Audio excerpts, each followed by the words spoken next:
Assalamualaikum warahmatullahi wabarakatuh. Perkenalkan, nama Bapak Rahmat Yudi Setiawan. Umur Bapak 22 tahun. Di sini Bapak akan mencoba menjelaskan maksud dan tujuan dalam pertemuan kali ini. Tapi alangkah baiknya sebelum memulai atau pertemuan atau kegiatan pada hari ini, alangkah baiknya kita harus berdoa terlebih dahulu. Berdoa menurut agama dan kepercayaan masing-masing. Berdoa dimulai.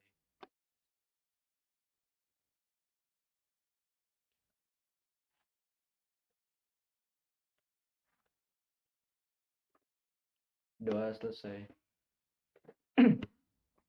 Ya, untuk selanjutnya Bapak akan menjelaskan tentang kenapa Bapak membuat video ini.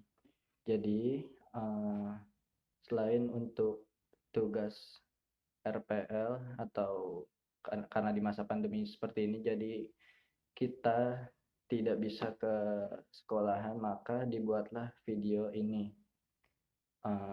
Dan materi Bapak adalah pola hidup bersih dan sehat pada pandemi saat ini. Seperti kita tahu, sekarang COVID-19 sedang merajalela atau terkenal di mana-mana. Dampaknya itu cukup lumayan, bukan cukup lagi sih, lebih ke sangat berdampak kemanapun, ke ekonomi, ke kesehatan. Nah, di sini kita akan membahas tentang kesehatan atau dampak kesehatan yang didampak oleh COVID-19 ini. Untuk selanjutnya, layanan yang akan Bapak berikan adalah layanan informasi. Jadi, untuk kedepannya, Bapak akan menjelaskan informasi-informasi tentang PHBS atau pola hidup bersih dan sehat, tetap menjaga pola hidup dan bersih dan sehat pada masa pandemi saat ini. Sebelumnya, kalian sudah tahu belum apa itu layanan informasi? Kalau belum, baik Bapak akan mencoba menjelaskan apa sih layanan informasi itu. Ya, layanan informasi adalah layanan dan bimbingan konseling yang memungkinkan peserta didik menerima dan memahami berbagai informasi yang dapat dilakukan sebagai bahan pertimbangan atau pengendalian keputusan untuk kepentingan peserta didik. Jadi, garis besarnya layanan informasi adalah sebuah informasi yang akan diberikan kepada peserta didik atau klien dalam bahasa bimbingan dan konseling, yang dimana informasi tersebut adalah tolak ukur atau pertimbangan yang akan dipilih oleh klien atau peserta didik untuk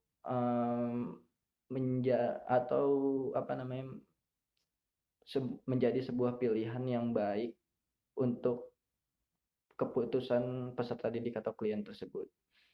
Nah, di sini Bapak akan menjelaskan tentang PHBS atau pola hidup bersih dan sehat pada masa pandemi. Bapak akan mencoba menginformasikan hal tersebut. Jadi, Bapak akan di kedepannya akan memberikan sebuah video layanan informasi. Jadi kalian tidak perlu bingung kalau dengerin Bapak terus ngomong, kan lama-lama pusing atau ngantuk. Jadi nanti Bapak akan memberikan beberapa video dari para ahlinya langsung, ya. Jadi dari para ahlinya langsung. Jadi Bapak tidak dalam pola pikir sendiri. Jadi nanti kita ambil dari contoh-contoh atau beberapa ahli yang Bapak akan share ke kalian video-video tersebut yang nantinya akan membuka pola pikir atau wawasan kalian betapa pentingnya itu PHBS. Jadi selain sehat, jadi kalian bisa berlaku hidup bersih dan sehat secara teratur dan berkepanjangan untuk new normal pada saat ini kan. Jadi masyarakat Indonesia itu masih kurang open atau kurang peduli dengan kesehatan atau bahkan masih kurang mempercayai COVID-19 ini yang dampaknya sebenarnya sudah sangat besar.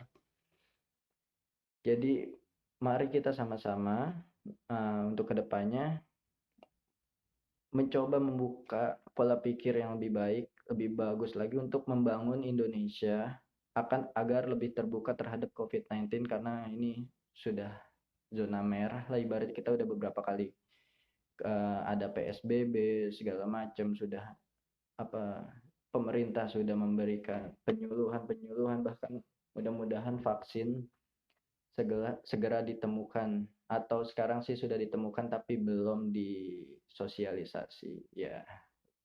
Untuk lebih jelasnya Bapak akan memberikan beberapa video-video dari beberapa ahli yang akan kalian simak berikut. Guys, supaya kita selalu sehat, maka kita harus menjaga pola hidup sehat. Pola hidup sehat seperti apa tuh? Yuk kita cari tahu.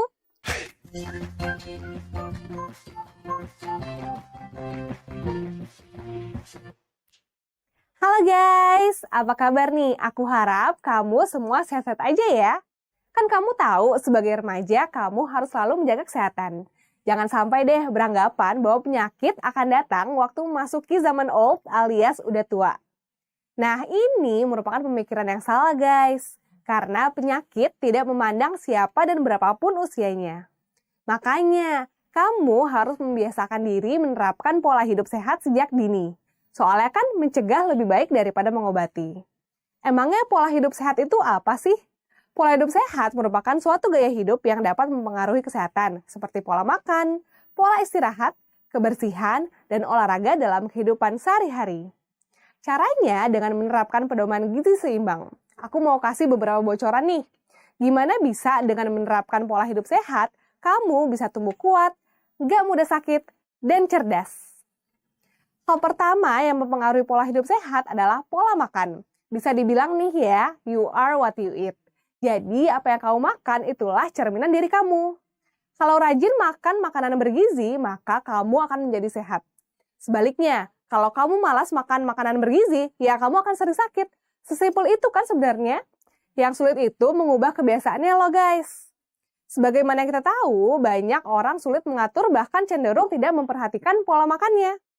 Mereka masih sering makan makanan yang tidak bergizi seimbang seperti junk food atau makanan tinggi gula, garam dan lemak, namun rendah vitamin dan serat. Jika makanan tersebut sering dikonsumsi dalam jumlah banyak, dapat meningkatkan resiko terjadinya kelebihan berat badan dan penyakit tidak menular seperti hipertensi, diabetes, penyakit jantung, stroke, dan kanker. Makanya, kamu harus mulai menerapkan pola makan yang sesuai dengan pedoman gizi seimbang. Masih ingat kan? Makanlah beraneka ragam makanan dalam jumlah dan proporsi yang sesuai kebutuhan. Kalau kamu menerapkannya secara teratur, aku yakin deh kamu bakalan sehat terus. Selanjutnya, kamu masih ingat kan pada pedoman gizi seimbang pilar kedua? Kamu juga harus menjaga kebersihan diri dan lingkungan agar terhindar dari penyakit infeksi, yaitu dengan mencuci tangan, menggunakan sabun dengan air yang mengalir, serta selalu pakai alas kaki agar tidak kecacingan. Selain itu, kamu juga harus berperan aktif untuk menjaga kebersihan lingkungan, misalnya dengan membuang sampah pada tempatnya. Hei, kamu suka begadang nggak? Hayo ngaku! Kebiasaan tidur larut malam atau kurang tidur itu nggak baik loh guys buat kesehatan, terutama pada remaja. Karena proses pertumbuhan terjadi saat tidur. Oleh karena itu, remaja memerlukan tidur 6-8 jam sehari agar dapat tumbuh optimal dan meregenerasi sel-sel yang rusak. Makanya, usahakan selalu mendapatkan waktu tidur yang cukup dan hindari kebiasaan tidur larut malam atau begadang agar tubuh selalu sehat dan segar. Emang kamu mau badan jadi lemas dan bawaannya ngantuk mulu sepanjang hari gara-gara begadang? Kalau aku sih nggak mau. Oh iya, selain tidur, tubuh juga memerlukan aktivitas lain yang nggak bikin stres dan pastinya merefresh kita kembali. Misalnya jalan bareng keluarga, hangout bareng teman, atau melakukan hobi yang kamu suka. Selain itu, ada yang gak kalah penting juga nih. Kamu harus berolahraga agar kesehatanmu tetap terjaga. Lakukanlah olahraga 150 menit dalam seminggu. Bagaimana caranya untuk mencapai 150 menit dalam seminggu tersebut? Kamu bisa melakukan olahraga 3 kali seminggu dengan durasi 50 menit setiap kali berolahraga. Atau 5 kali seminggu dengan durasi 30 menit setiap kali berolahraga. Olahraganya bisa macam-macam ya guys. Kamu bisa bersepeda, berenang, futsal, badminton, ataupun lari. Eits, tapi jangan lari dari kenyataan ya. Nah, kalau kamu merasa malas keluar rumah karena takut panas dan nggak mau kena matahari, kamu bisa olahraga di rumah juga nih. Bisa sit up, push up, naik turun tangga, atau lompat tali. Nggak cuma menjaga kesehatan dan kebugaran, olahraga juga bisa bikin umur kita panjang, menurunkan resiko penyakit, meningkatkan kepadatan tulang, dan mempertahankan berat badan normal.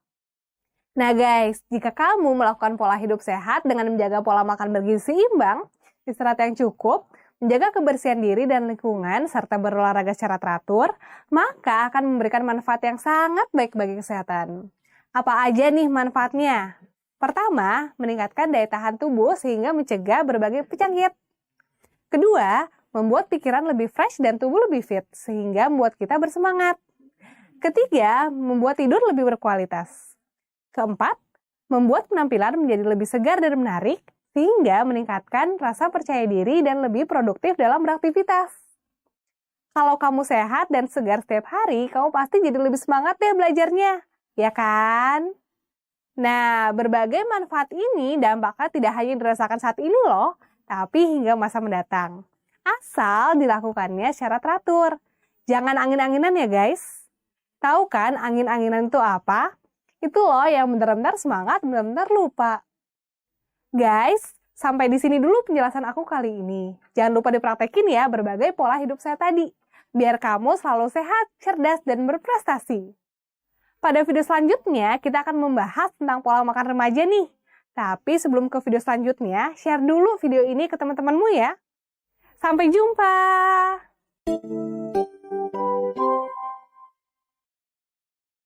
Kita menuju ke BNPB Pusat untuk mengetahui informasi terkini penanganan COVID-19.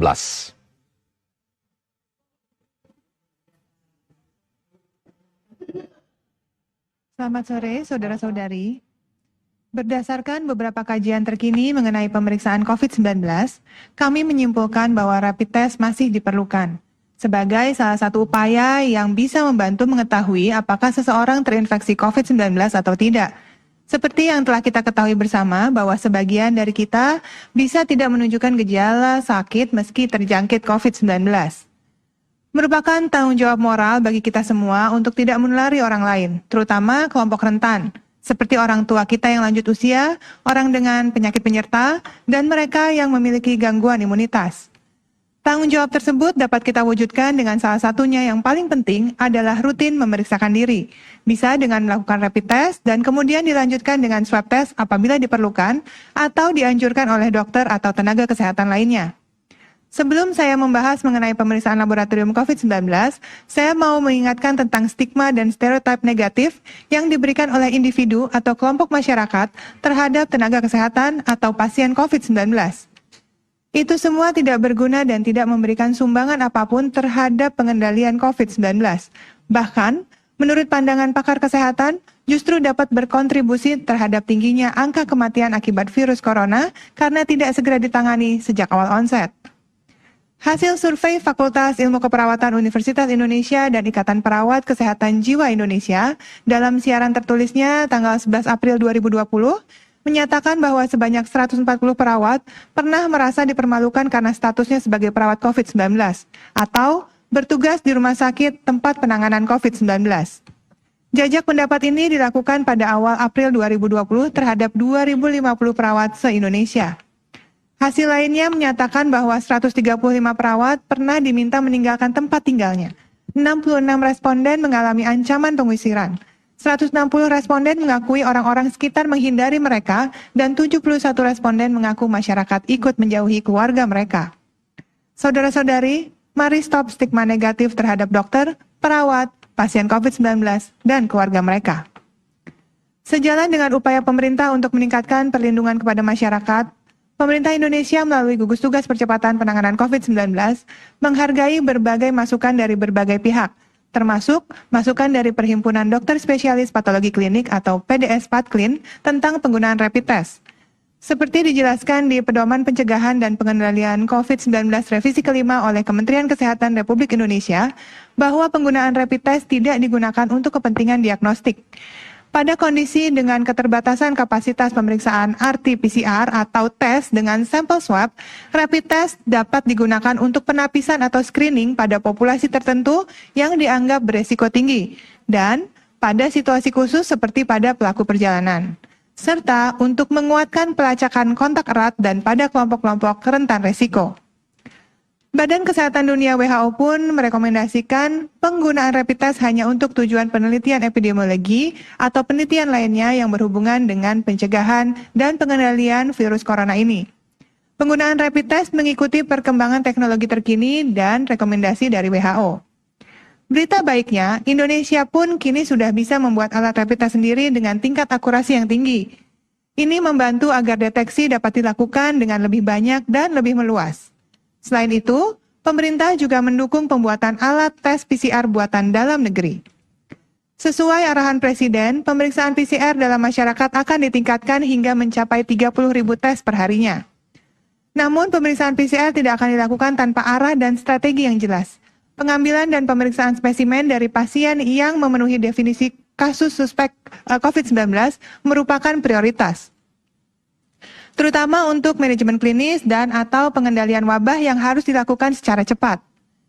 Spesimen yang didapatkan dari suspek tersebut akan melalui pemeriksaan dengan metode deteksi molekuler NAAT, Nucleic Acid Amplification Test, seperti RT-PCR, termasuk tes cepat molekuler atau TCM yang digunakan untuk pemeriksaan TB, dan mesin PCR program HIV/AIDS dan PIMS yang digunakan untuk memeriksa viral load HIV. Pengambilan spesimen untuk pemeriksaan PCR atau VTM yang direkomendasikan adalah pengambilan spesimen di nasofaring atau di ujung hidung atau ujung bagian tenggorokan dalam. Pemeriksaan tersebut adalah dengan memasukkan swab yang terbuat dari dakron atau rayon steril dengan tangkai plastik atau jenis flock swab yang tangkainya lebih lentur ke dalam hidung. Sampel cairan tersebut kemudian akan dikirimkan ke laboratorium. Dan saat ini sudah lebih dari 300 lab yang siap menguji sampel dan spesimen yang tiba di laboratorium tersebut akan segera diproses untuk dilakukan pemeriksaan metode deteksi molekuler. Tujuannya untuk melihat apakah ada materi genetik virus yang terdeteksi. Jadi, tidak perlu khawatir atau ragu ketika dilakukan tindakan pemeriksaan, karena tidak berbahaya sama sekali. Dan ini sangat berguna untuk mengetahui status kesehatan kita. Dan yang sangat penting, agar dapat dilakukan tindakan cepat untuk mengobati apabila kita terinfeksi. Pemerintah senantiasa melakukan evaluasi terhadap berbagai peraturan atau protokol yang termasuk untuk penanganan COVID-19, yakni baik dari pengujiannya, termasuk rapid test, maupun swab. Seperti yang sudah kami tekankan sebelumnya, ilmu pengetahuan tentang COVID-19 masih terus berkembang. Selalu update informasi terkini dan hanya dapatkan informasi dari sumber yang terpercaya, seperti pada covid19.go.id atau siaran pers gugus tugas yang disiarkan secara pooling oleh TVRI, RRI, dan Antara, serta live stream di berbagai media sosial milik BNPB, gugus tugas, dan Kemenkominfo. Mari bersatu kita lawan COVID-19. Apabila bersama-sama, kita pasti bisa. Salam sehat dari saya.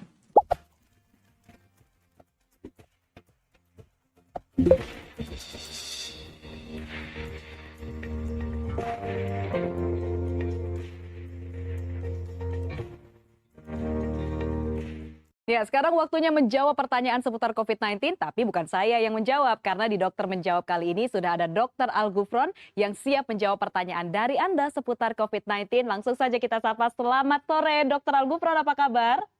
Selamat sore semuanya, alhamdulillah kabar baik. Apa kabar yang di studio? Baik.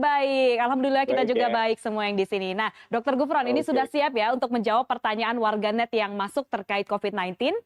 Ya, insya Allah siap. Baik, kita buka langsung pertanyaan yang pertama kepada Dr. Al Ghufron. Ini diajukan dari Twitter dari Oke. @haninastiti #warganet kepo COVID-19. Dokter, kalau setelah 14 hari isolasi diri tidak ada gejala-gejala apapun, apa langkah yang selanjutnya bisa diterapkan sehari-hari untuk tetap tidak terkena virus dan juga meningkatkan imun tubuh, Dok? Oke, terima kasih banyak untuk pertanyaannya. Bagus banget nih dari Haninastiti tadi ya. Ya, betul. Iya, ini emang pertanyaan yang paling banyak ditanyain sama netizen terutama ya. Jadi apa yang harus kita lakukan setelah 14 hari isolasi, habis itu gimana caranya kita bisa tetap menjaga imunitas dan juga supaya kita nggak kena virus lagi. Jadi yang utama itu adalah menjaga pola hidup bersih sehat. Jadi apa aja tuh pola hidup bersih sehat? Pola hidup bersih sehat itu adalah yang pertama, makan makanan yang bergizi. Kemudian yang kedua, olahraga. Kemudian yang ketiga, istirahat yang cukup. Kemudian yang keempat, yang sekarang lagi ditekankan banget nih, cuci tangan. Nah, rajin-rajin cuci tangan. Apalagi kalau misalnya kita habis megang permukaan-permukaan yang kita nggak tahu nih, ini kotor atau bersih ya gitu. Jadi intinya sih balik lagi ke kebiasaan-kebiasaan kita untuk tetap menjaga pola hidup bersih dan sehat itu gitu. Nah, dengan seperti itu kita bisa banget tuh terhindar dari virus-virus yang sekarang lagi booming banget, dan kita juga bisa menjaga imunitas tubuh kita supaya tetap fit dan bisa terbebas dari infeksi virus kayak gitu. Oke, berarti memang menerapkan pola hidup sehat dan juga aware atau sadar akan kebersihan begitu ya dokter ya. Itu Betul ada salah banget, satu iya. kunci gitu ya. Oke, Ya. baik, kita ke pertanyaan selanjutnya Dokter Gufron. Masih dari Twitter, ini ada @jjh_PC. Pasien yang sembuh dari corona itu karena faktor apa sih dok? Kok masih banyak pasien corona yang meninggal dan banyak yang belum sembuh? Nah, gimana nih dok? Oke, jadi sampai saat ini memang pasien-pasien yang memasuki masa kritikal ya, atau memiliki gejala yang berat itu memang biasanya memiliki comorbid disease atau penyakit lain, misalnya diabetes atau mungkin hipertensi dan penyakit-penyakit lainnya yang berhubungan dengan autoimun. Itu yang bisa memperberat gejala COVID-nya, dan itu juga yang menjadi salah satu faktor kenapa ada pasien-pasien yang meninggal gitu. Nah, biasanya memang pasien-pasien yang meninggal ini kebanyakan adalah pasien-pasien yang berusia lansia ibaratnya gitu. Jadi sekitar 50 tahun ke atas, 60 tahun ke atas kayak gitu. Nah, untuk pasien-pasien yang dia masih muda, masih fit, imunitasnya masih bagus, tidak memiliki comorbid disease atau penyakit penyerta lainnya, biasanya prognosisnya bagus atau kemungkinan sembuhnya juga tinggi. Karena sebenarnya kalau misalnya kita lihat dari penelitian yang sudah dilakukan sampai sekarang, sebenarnya 80% lebih pasien-pasien corona itu yang positif terinfeksi, dia hanya memunculkan gejala yang ringan atau bahkan tidak bergejala sama sekali gitu. Jadi sebenarnya tingkat kesembuhannya sangat tinggi, tapi memang harus diperhatikan untuk perawatannya, kemudian juga imunitasnya paling penting ya, karena memang si antibodi kita inilah yang nantinya akan melawan virusnya kayak gitu. Makanya ini physical distancing itu menjadi sangat penting begitu ya dokter ya, karena kita tidak tahu gitu ya. Oke, baik. Nah, Dokter Gufron, kita ke pertanyaan yang ketiga. Ini masih dari netizen, dari Twitter, ada @ppdwin. Kalau sudah positif dan sembuh, dokter ini benar, apakah benar atau tidak nih kondisi paru-parunya sudah tidak normal lagi? Kalau sudah positif bisa tertular lagi nggak ya? #warganet kepo COVID-19. Gimana dok? Oke, pertanyaan tadi dari PP Dwin tadi ya? Ya. Jadi gini, kalau itu balik lagi ke gejala yang timbul.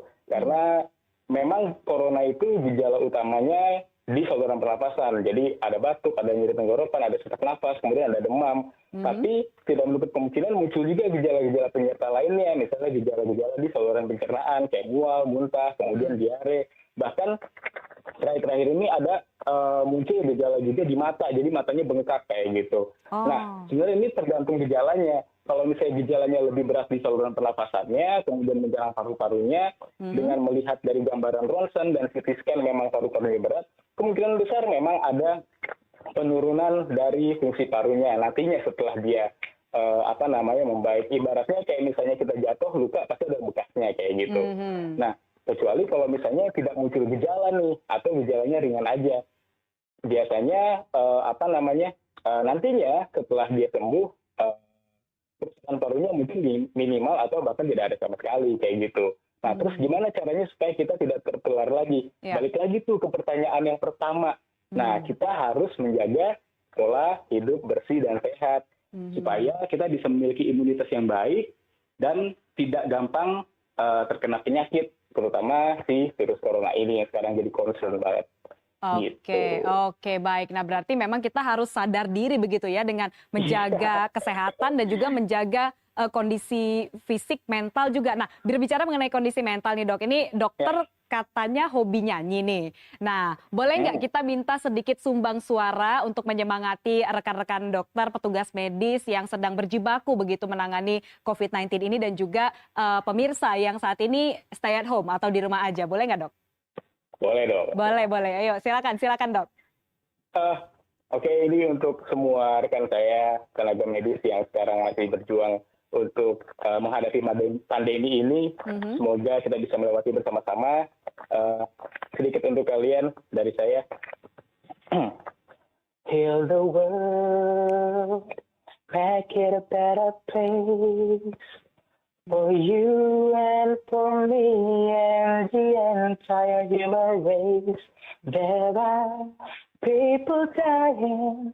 If you care enough for the living, make a better place for you and for me. Wow, keren banget. Wah, terima kasih ini langsung semuanya semoga tersemangati begitu ya dengan nyanyian Heal the World dari Dr. Al Gufron. Dr. Al Gufron. Harus semangat dong. Harus ya, baik. Terima kasih Dr. Gufron sudah bergabung bersama kami di segmen Dokter Menjawab di CNN Indonesia News Update hari ini. Tetap semangat, Dok. Baik. Terima kasih kembali. Terima kasih. Ya, gimana dari video-video tersebut? Jadi Bapak akan menjelaskan lebih detail atau memberikan informasi yang lebih untuk kalian simak. Jadi kesehatan itu sangat penting. Kesehatan adalah keadaan sejahtera dari badan, jiwa, dan sosial yang memungkinkan setiap orang hidup produktif secara sosial dan ekonomi. Jadi kita garis bawahi kesehatan itu sangat penting untuk jiwa raga kita dan berdampak ke ekonomi. Jadi kalau kita tidak sehat kan kita tidak bisa bekerja, kita tidak bisa sekolah. Itu sangat berdampak sekali untuk masa depan kalian. Kalau untuk Bapak tidak bekerja, jadi tidak bisa memberikan informasi terhadap kalian seperti itu. Perilaku bersih, hidup bersih dan sehat adalah upaya memberikan pengalaman belajar atau menciptakan suatu kondisi bagi perorangan, keluarga, kelompok, dan masyarakat. Dengan membuka jalur komunikasi, memberikan informasi, dan melakukan edukasi untuk meningkatkan pengetahuan, sikap, dan perilaku melalui pendekatan pemimpinan, bina suasana, dan pemberdayaan masyarakat. Jadi di sini PHBS itu kita dibina oleh pemerintah untuk melakukan perilaku hidup bersih dan sehat. Contohnya itu mencuci tangan menggunakan sabun CTPS, selalu menjaga jarak, gunakan masker, itu himbauan-himbauan dari pemerintah. Jadi kita tetap harus ikuti protokol-protokol kesehatan seperti tidak sembarangan menyentuh benda-benda yang disentuh oleh orang lain seperti gagang pintu, seperti itu. Atau selalu membawa antiseptik atau desinfektan. Jadi kemana-mana itu untuk mengurangi penyebaran COVID-19 atau corona ini, kita wajib mengikuti protokol kesehatan atau melakukan PHBS ya. Selain PHBS, kita juga ada pembatasan sosial berskala besar itu dari himbauan dari pemerintah. Jadi untuk beberapa tempat kantor itu sudah melakukan PSBB. Jadi tidak aneh di saat pandemi seperti ini. Tempat-tempat atau kantor-kantor itu banyak yang tutup. Mereka melakukan work from home. Mereka bekerja dari rumah. Jadi seperti itu untuk mengurangi penyebaran COVID-19 ini. Ya. Masyarakat dapat mengenali dan mengatasi masalahnya sendiri dan dapat menerapkan cara-cara hidup sehat dengan menjaga, memelihara, dan meningkatkan kesehatannya. Penerapan PHBS di masyarakat merupakan tanggung jawab setiap orang yang juga menjadi tanggung jawab pemerintah beserta jajaran sektor terkait untuk memfasilitasi kegiatan PHBS di masyarakat agar dapat dijalankan secara efektif. Kondisi sehat dapat dicapai dengan mengubah perilaku dari yang tidak sehat menjadi perilaku yang sehat. Ya, seperti Bapak yang tadi Bapak bilang, yang sebelumnya teman-teman atau kalian itu kurang open ketika akan makan lupa untuk cuci tangan atau kita akan melakukan new normal yang sebelum ada COVID-19 atau corona ini, kita setiap ketemu orang berjabat tangan atau cipika-cipiki, itu sudah tidak boleh di saat pandemi seperti ini. Seperti itu teman-teman atau kalian. Jadi kurangi biasakan perilaku hidup yang baru yang bersih dan sehat untuk mengurangi penyebaran COVID-19 ini. Untuk selanjutnya, Bapak akan mencoba menjelaskan cara-cara apa saja sih PHBS tersebut. Nah, seperti itu. Melakukan PHBS ini sebenarnya lebih baik itu di dalam rumah untuk mengurangi penyebaran COVID-19 atau coronavirus ini. Tapi masyarakat masih susah. Bukan masih susah, emang ini karena kebutuhan. Kalau kita untuk beberapa pekerja kantoran mungkin ada WFH, tapi bagaimana untuk mereka yang kalau tidak keluar rumah itu tidak mendapat uang gitu. Banyak seperti yang berdagang atau ojol juga kan harus keluar rumah untuk mendapatkan uang. Tapi mereka tetap harus menggunakan masker, ikuti protokol kesehatan, jangan lupa juga menjaga jarak. Tetapi dengan adanya masa pandemi ini, masyarakat Indonesia menjadi lebih memperhatikan kesehatan dan lebih memaksimalkan menerapkan perilaku hidup bersih dan sehat pada lingkungan keluarga ataupun masyarakat. Perilaku hidup bersih dan sehat adalah suatu bentuk perwujudan hidup sehat dalam individu, keluarga, serta masyarakat yang dapat meningkatkan dan melindungi kesehatan secara fisik, mental, spiritual, ataupun secara sosial. Nah, PHBS yaitu perilaku sehat yang harus selalu diperhatikan dalam kehidupan sehari-hari dan dapat menjadi pola kebiasaan kehidupan, melibatkan seluruh anggota keluarga ataupun orang terdekat dapat menciptakan suasana yang mendukung terbentuknya pola perilaku hidup bersih dan sehat dalam sehari-hari. Berbagai upaya telah dilakukan untuk mengurangi penyebaran virus corona atau COVID-19, yaitu pembatasan sosial secara besar yang dilakukan di beberapa kota besar yang sudah terkena zona merah, zona hitam itu sudah dilakukan PSBB. Kini Indonesia tengah menyambut new normal, yaitu pola hidup di masa pandemi COVID-19 ini. Virus COVID-19 umumnya ditularkan dari orang ke orang melalui droplet atau kontak langsung, misalnya berjabat tangan, cipika-cipiki, ya seperti yang tadi Bapak bilang sebelumnya. Namun ada juga kemungkinan penularan melalui kontaminasi benda yang disentuh pasien COVID-19. Nah, yang tadi Bapak bilang selalu bawa antiseptik atau desinfektan kemanapun. Jadi kita bisa ketika akan menyentuh barang atau setelah menyentuh barang yang habis disentuh orang, kita bisa cuci tangan pakai sabun itu lebih baik. Tapi kalau tidak ada air di sekitar kita, kita bisa menggunakan antiseptik Makanya tadi Bapak bilang kemana-mana itu bawa antiseptik, bawa desinfektan, seperti itu. Hal ini mendasari pentingnya meningkatkan pola hidup bersih dan sehat. Yang perlu dipahami untuk menyambut pola hidup bersih dan sehat adalah yang pertama, yang pertama itu yang paling utama, pastikan Anda dalam kondisi sehat bila berpergian keluar rumah. Jadi kalau kita sakit itu sebaiknya di rumah. Kita kan tidak tahu penyakit apa sebenarnya yang kita derita atau ada virus apakah yang bisa kita tularkan kepada orang, seperti itu.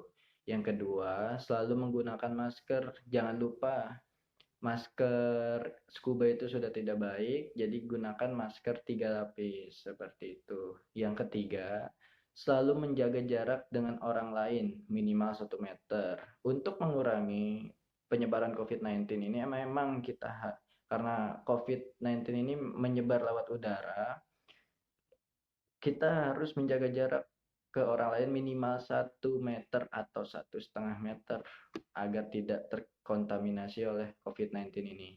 Yang keempat, saat memasuki tempat umum seperti kantor, mal, atau ya apapun, kebun binatang, segala macam, usahakan untuk mencuci tangan terlebih dahulu selama 20 detik dengan sabun dan air mengalir. Selanjutnya, nomor 5, upayakan menggunakan kendaraan pribadi. Nah, di sini kita bukan tidak boleh menggunakan umum, tetapi jika kita menggunakan umum, alangkah baiknya seperti yang Bapak bilang tadi, gunakan antiseptik kalau kita menyentuh sesuatu dan selalu cuci tangan setelah kita keluar atau dari tempat tersebut, seperti itu. Lebih baik setelah sampai rumah kita mandi atau ganti baju semuanya. Yang keenam, upayakan membayar non tunai. Ini sangat rekomendasi sekali karena dari uang ke uang itu kan dari orang ke orang. Itu penularan itu cepat di situ juga. Apabila menerima uang dari orang lain, segera gunakan hand sanitizer seperti itu untuk mematikan kuman-kuman atau virus-virus yang ada di uang tersebut. Yang selanjutnya nomor 7, selalu bersihkan meja kerja atau kalau kalian meja tempat belajar kalian selalu kalian bersih, semprot desinfektan seperti itu. Yang nomor 8, untuk yang selanjutnya, gunakan siku untuk membuka pintu dan menekan tombol lift. Kalau Bapak biasanya menggunakan korek kalau menekan tombol lift ya. Yang kesembilan, kurangi menyentuh wajah atau mengucek-ucek mata dengan tangan. Gunakan tisu bersih jika diperlukan. Jadi sebelum COVID-19 ini ada, emang sebenarnya tidak baik untuk selalu menyentuh wajah di saat tangan kotor, selain membuat wajah jerawat, wajah jadi kotor, jadi banyak virusnya seperti itu. Jadi tidak rekomendasi, walaupun nanti virus COVID tidak ada, tidak baik menyentuh wajah dengan tangan kotor seperti itu. Yang selanjutnya, nomor 10, saat tiba di rumah, usahakan segera mandi ya teman, ya kalian ya, dan mencuci pakaian yang dipakai di luar. Jangan bersentuhan dengan anggota keluarga terlebih dahulu sebelum membersihkan diri. Ini memang banyak yang dirubah oleh COVID-19 ini, yang sebelumnya kita sampai rumah selalu cium tangan terhadap orang tua atau sebelum kita bepergian cium tangan seperti itu. Ini di alangkah lebih baiknya di saat pandemi seperti ini kalian tidak menyentuh apapun, minta dibukakan pintu dan langsung pergi ke kamar mandi dan segera membersihkan diri kalian seperti itu agar hal-hal yang tidak diinginkan kita bisa meminimalisir hal-hal yang tidak diinginkan seperti itu. 11. Yang ke-11, jika dirasa perlu, bersihkan handphone, kacamata, tas, atau barang-barang lain dengan desinfektan secara berkala.